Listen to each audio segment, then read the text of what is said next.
Quelles sont les idées d'investissement des abonnés du canal Telegram? C'est ce qu'on va regarder ensemble dans cette vidéo. Vous pouvez rejoindre le canal Telegram, il y a le lien qui se trouve dans le commentaire épinglé de la vidéo. Pensez à vous abonner à la chaîne, activer la cloche si ce n'est pas déjà fait.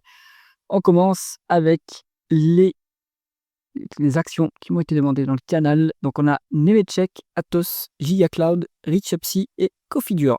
Les colonnes de cette watchlist, on a les symboles de cotation boursière ici, le nom d'entreprise, l'industrie dans laquelle elle opère, un market cap, croissance du chiffre d'affaires en rythme annualisé sur 5 ans, les multiples de valorisation par rapport au flux, multiples de valorisation par rapport aux actifs tangibles, le rendement des capitaux investis, le rendement des fonds propres, l'endettement en termes de dette nette sur EBITDA, le rendement des dividendes, le rendement d'actionnaire qui inclut rachat d'actions et ou dilution potentielle, free cash flow par rapport au bénéfice net et payout ratio s'il y a un dividende de versé.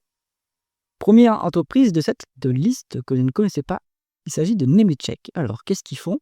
Ils font du logiciel, et c'est du logiciel pour, si j'ai bien compris, du design, plutôt. Donc, on est sur une boîte allemande, 16,3 milliards de dollars de market cap, 13% de croissance du chiffre d'affaires en rythme annualisé sur 5 ans. La croissance est quand même forte, et c'est une large cap. Les multiples de valorisation sont très élevés. 54 en VE sur EBITDA, 85 en PE, 43 en price free cash flow. Bon, voilà, il ne faut pas avoir froid aux yeux avec ce type de société puisque là, on a les multiples hyper élevés. On a un rendement des capitaux investis à 15%, donc la qualité est quand même au rendez-vous, bonne rentabilité opérationnelle, un peu de dette, mais rien de significatif, 0,8 fois les EBITDA en dette nette. Un petit dividende, pour l'instant, il est maigre ce dividende. On a le free cash flow plié avec les bénéfices nets. Bon, il est soutenable ce dividende, mais il n'y a rien d'exceptionnel. Voilà, c'est une boîte de croissance qui se paye un peu cher, un peu trop cher à mon goût, mais c'est pas un problème si vous êtes investisseur dans la croissance. Toutefois, quand vous rentrez à ce niveau-là, il faut détenir l'action sur le très long terme, parce qu'en cas de mauvaise publication, des multiples aussi élevés, ça peut se dégonfler très vite, et donc vous pouvez rapidement vous prendre 50% de moins-value. L'attente, pour le coup. Si vous ne vendez pas, vous ne payez pas. Par contre, il va falloir garder ça sur le très long terme pour éventuellement subir cette volatilité. Donc pourquoi pas, non? Pourquoi pas? Après, voilà, il faut peut-être rentrer par palier. À vous de voir votre stratégie si vous êtes intéressé par ce type de dossier. Maintenant, c'est à mon avis un dossier qualitatif qui se paye un peu cher. Ensuite, on est sur Atos Software. Alors là, c'est une boîte allemande également dans le logiciel. À pas confondre avec l'Adobe Atos française, hein, ça n'a rien à voir. C'est indiqué ici d'ailleurs. On est sur une boîte qui fait de la gestion de workforce, donc force de travail, on va dire, donc la gestion d'effectifs pour les projets. On est sur une boîte qui fait 2,6 milliards de dollars de market cap, 18,7, donc 19% de croissance du chiffre d'affaires en rythme annualisé sur 5 ans. Ça reste, voilà, ça reste une mid-cap encore qui est en forte croissance, donc ça c'est bien. Les multiples reflètent cela, hein. On est sur une VE sur EBITDA à 33 et un PE à 52. C'est très élevé, donc c'est les mêmes topos hein, que Nemetschek, c'est que si vous rentrez à ce niveau de multiple, en cas de déconvenue, ça peut rapidement faire mal, hein. Donc il faut garder ce genre d'action sur le très long terme si vous êtes intéressé. Donc pour moi, c'est pas moins de 5 ans, on ne fait pas de trading sur ce genre d'action, hein. Et puis on ne fait pas non plus d'investissement value sur 12-24 mois où on attend une expansion de multiples, parce que ça ne se produira pas. En fait, quand on investit dans ce genre de boîte, on vise la croissance des bénéfices, et ça, il y en aura, hein, puisqu'il y a une forte croissance et une rentabilité qui est correcte, hein, très correcte, même exceptionnelle, hein, 52 en rendement des capitaux investis, c'est quand même pas mal. Mais voilà, en fait, dans un marché, en bourse, sur le court terme, c'est l'extension des multiples qui fait la performance. Sur le long terme, c'est la croissance des bénéfices. Donc là-dessus, les multiples sont déjà très élevés, donc il faudra plutôt miser sur la croissance des bénéfices. Et pour l'instant, voilà, ça se paye très cher. On est sur une boîte qui est cash net, donc ça c'est bien, ça solidifie le bilan. Un petit dividende de payé, 1,5% de rendement du dividende, ça nous donne quoi ça? Ça nous donne 3 milliards, 3 millions de 30 millions pardon, de dividendes. Donc on est sur un payout ratio un peu plus élevé que 50%, mais bon, ça reste soutenable à mon avis, surtout si les bénéfices nets sont en croissance. Bon voilà, hein, c'est pas mal comme dossier, pourquoi pas, hein, mais ça se paye très cher, donc pour le long terme. Allez, ensuite on est sur Jia Cloud Technologies. Donc ça, c'est une boîte américaine. Bah, c'est un peu particulier leur business. En fait, ils font de la supply chain. Donc c'est une plateforme pour les grossistes. Donc ils font tout ce qui est gestion de supply chain pour les grossistes. Donc c'est typiquement une valeur, on va dire, commerce mondial, hein. Donc attention aux tarifs douaniers. Je ne sais pas si ça les impacte. En tout cas, ça doit impacter leurs clients. On est sur 783 millions de dollars US. Donc là, on est sur une micro-cap en termes US, hein. elle est récemment cotée, hein, puisqu'on n'a pas de croissance du chiffre d'affaires sur 5 ans, donc il faut regarder depuis quand elle est cotée, mais voilà, c'est une boîte assez récente sur la cote américaine. C'est value, complètement value, 4 en VE sur EBITDA, 6 value, donc 7 en PE et 6 en price to free cash flow. Bon, voilà, ça paye pas cher ça par contre, hein. 15 en rendement des capitaux investis, donc on a une bonne rentabilité opérationnelle, 0,8 fois l'EBITDA net, pas beaucoup de dettes.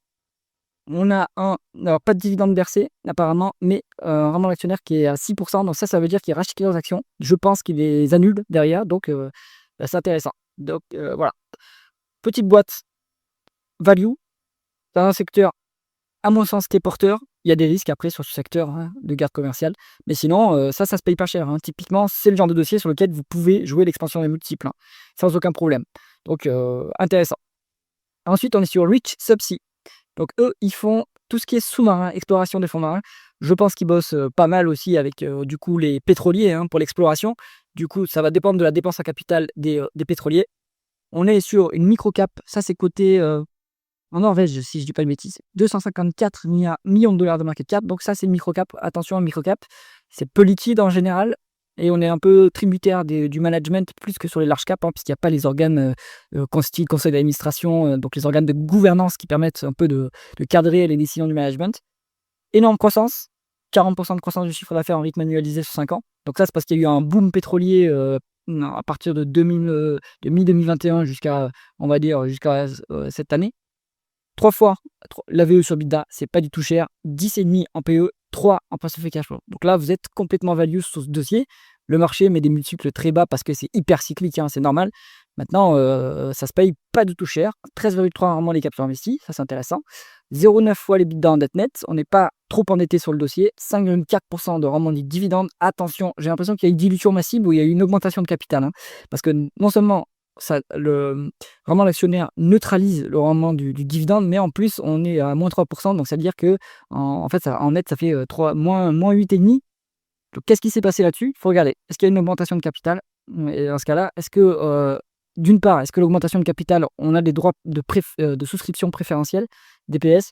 Parce que si on ne les a pas, en tant qu'actionnaire, on se fait complètement diluer sans pouvoir neutraliser cette dilution en achetant des DPS. Donc ça, il faut le vérifier absolument. Et si c'est le mode de financement de la boîte et que c'est récurrent, moi je pense que ça, c'est quand même un warning à prendre en compte, hein. On a 38% de payout ratio, mais les free cash flow sont bien plus élevés que les bénéfices nets, donc c'est soutenable à ce niveau. Maintenant, vous touchez un énorme dividende et derrière, vous vous faites enfler par la dilution. Est-ce que c'est intéressant? Je sais pas. Bon, je pense que ça se regarde quand même comme dossier. Ça se regarde quand même, à creuser plus en détail. Configure. Donc là, on est sur un dossier deep value français. Donc eux, ils font, c'est simple, ils font de la sous-traitance électronique. Donc gestion de projet électronique. Bon, c'est une nanocap. Attention les nanocap, c'est pas liquide. Attention les nanocap, on n'a pas, le management est un peu tout puissant parce qu'il n'y a pas d'organe de gouvernance.